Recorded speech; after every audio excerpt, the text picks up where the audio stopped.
Каждый понедельник в центре Владикавказа вы можете окунуться в атмосферу настоящих остинских традиций и обычаев.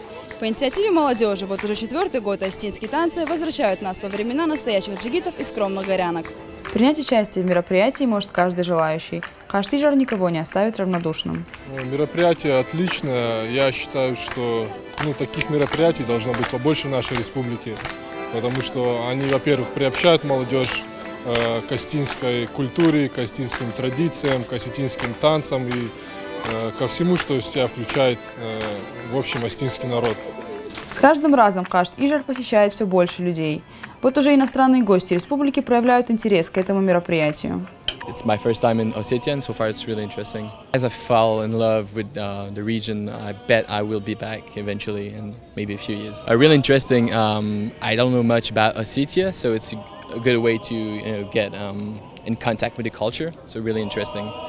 Десятки молодых людей пробуют себя в пении национальных песен и исполнении народных танцев. Здесь вы не встретите курящего парня или девушку, танцующую в брюках. Память о наших предках оживает под мелодию щимда.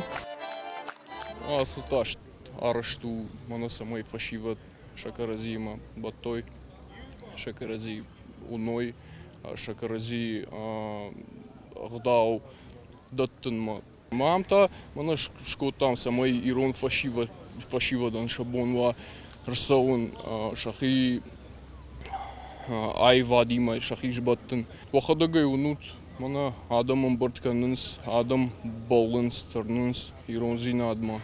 Организаторы мероприятия надеются таким образом возродить утраченные со временем элементы осетинских обычаев. Сабина Алборова, Валерий Гадзиев, Осетия ТВ.